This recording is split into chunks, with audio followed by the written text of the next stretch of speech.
કોઈ એમ નહીં કહેશે કે હું માણસ છું, કારણ કે એને ખબર જ નથી કે આ હું એટલે કોણ. ફક્ત બાહ્ય જીવનમાં રચ્યો પચ્યો છે એટલે એને હું કોણ છે એ ખબર નથી. આપણા શાસ્ત્રમાં આત્મસતક લખ્યું છે, મનોબુદ્ધયંકાર ચિત્તાની નાહમ ન ચ શ્રોત્ર જિહ્વે ન ચ ઘ્રાણ નેત્રે ન ચ વ્યોમ ભૂમિ ન તેજો ન વાયુ ચિદાનંદ રૂપ શિવોહમ શિવોહમ. કે મારું જે આત્માનું સ્વરૂપ છે એ શિવોહમનું છે. હું જે છું એ શિવ છું, આત્મ છું, કલ્યાણ છું. પણ એ આપણને ખબર નથી. એ આત્મા સાથે પહોંચવું હોય તો એ આત્મા જ ખોવાઈ ગયો છે, આપણને ખબર જ નથી. હજુ પણ આપણે પરિચય એવી રીતે જ આપીએ છીએ, મારો હાથ, મારું ઘડિયાળ, આ મારું છે. તો મારું મારું જે કે એને તો ભગવાન મારે, અને જેને તારું તારું જે કરતો હોય એને ભગવાન તારે.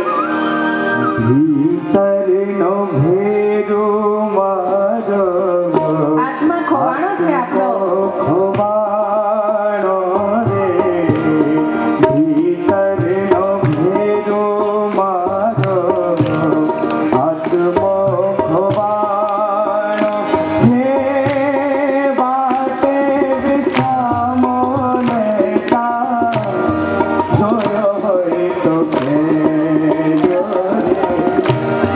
જોયો હોય તો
ગમ્યું ને? ફક્ત બોલતા તો ખચકાવ છો, તાળી પાડતા કેમ ખચકાવો? પોતાની અંદર જે ભાવ ઉત્પન્ન થાય એ ભાવને પ્રદર્શિત કરતા શીખો. પોતાની અંદર જે પણ નિર્માણ થાય એને વ્યક્ત કરતા શીખો. વ્યક્ત થાય જેમાં પ્રભુ, એ છે સાચો વ્યક્તિ. જે પણ આપણને મનમાં આવે એને વ્યક્ત કરતા આવડવું જોઈએ. જે મનમાં હશે તો મનની મનમાં રહી જશે. જ્યાં સુધી આપણે બોલીશું નહીં ત્યાં સુધી લોકોને ખબર કેમ પડશે કે તમે શું ઈચ્છો છો? એ ખૂબ મહત્વનું છે. કેટલું પણ જ્ઞાન હશે પણ આપણે જો બોલી શકતા ન હોઈએ, આપણે જો વર્ણવી શકતા ન હોઈએ, આપણે જો આપણો પ્રેમ પ્રદર્શિત કરી ન શકતા હોઈએ તો પછી એમાં આંસુ સિવાય, દુઃખ સિવાય બીજું કંઈ જ ના મળે. બાઇબલમાં પણ જે છે માનવ ધર્મ જે છે એ શ્રેષ્ઠ છે. માનવ ધર્મ શ્રેષ્ઠ છે કારણ કે મન અને બુદ્ધિ ભગવાને આપણને આપી દીધા છે કે જેના દ્વારા આપણે ધારે તે બની શકીએ છીએ, ધારે તે મેળવી શકીએ છીએ. અને જગતમાં આ જગત જે જળ રૂપે, ચેતન રૂપે, જે પણ આપણને દ્રષ્ટ રૂપે, અદ્રષ્ટ રૂપે જે પણ દેખાઈ રહ્યું છે, આ પૂરું જગત, કે આ જગતમાં આ જે જીવ છે એ 3 પ્રકારના વસે છે. જગતમાં આ જીવ જે છે એ 3 પ્રકારના, એના 3 ભાગોમાં વહેંચાય. અહીંયા જે 3 ભાગ પાડ્યા છે એ નહીં, એ તો વ્યવસ્થા રૂપે ભાગ પાડ્યા છે. આ 3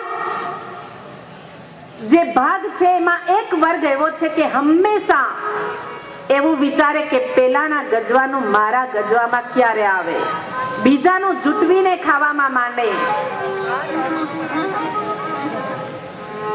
જેના ગજવામાં પૈસા રહેતા હોય ને એની પાછળ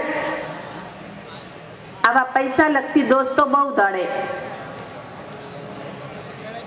જ્યારે આવા દોસ્તો પાછળ દોડતા હોય ત્યારે એક દિવસ ઘરે પાકીટ મૂકી આવવાનું અને પરીક્ષા કરવાની કે પછી આપણી પાછળ કેટલા દોડે છે, મારી પાછળ દોડે છે કે ખરેખર મારા પૈસા પાછળ દોડે છે. દોસ્તોની પણ પરીક્ષા કરતા રહેવાનું. દોસ્તાર એને કહેવાય, આ મારો ખાસ દોસ્તાર. ખભા પર હાથ રાખીને દોસ્તાર તે કહેવાય જે દોષમાંથી તારે, એ દોસ્તાર. દોષમાં ડૂબાડે એ નહીં.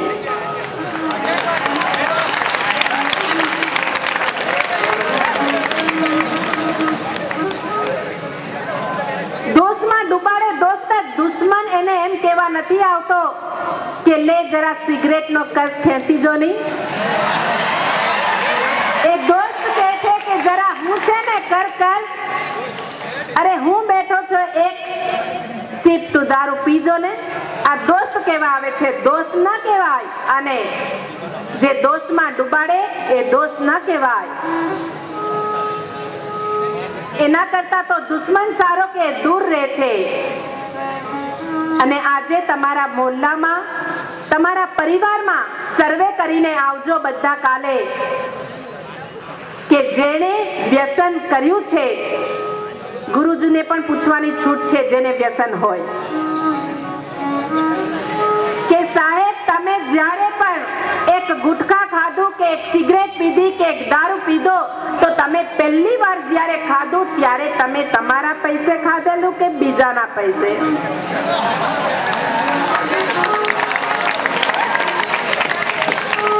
બધાનો જવાબ શું હશે? બીજાના પૈસે. અને પછી બીજો સવાલ પૂછજો કે જેણે તમને પહેલા ખવડાવ્યું, જેણે તમને પહેલા પીવડાવ્યું, એ આજ સુધી તમને એ જ પીવડાવે છે, ખવડાવે છે, એવો દોસ્તાર કયો? પછી તો જાતના પૈસા ખર્ચે છે. તો પોતાની જાતને તો બરબાદ કરે છે પણ પરિવારને પણ બરબાદ કરે છે. તો આવો દોસ્તાર કહેવાય? આવા દોસ્તારથી કેટલા લોકો દૂર રહેશે?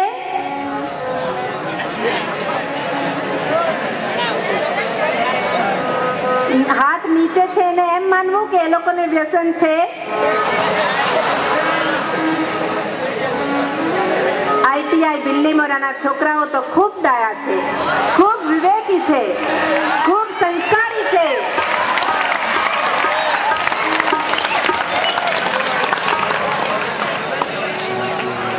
શિસ્ત, શિક્ષણ અને સંસ્કારનો જો ત્રિવેણી સંગમ જોવો હોય તો લોકોને કહેવાનું મન થાય કે ભગવાનને ક્યાંય શોધવા જવાની જરૂર નથી.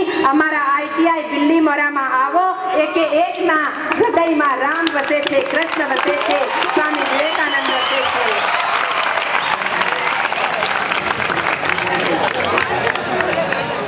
ખૂબ સુંદર મારા યુવાનો છે. આ યુવાનોના હાથમાં આ ભાવિ ઇજનેરો છે, ભાવિ કરનાર, ભાવિ ફિકર, ભાવિ ઉદ્યોગપતિઓ છે, ભાવિ નેતાઓ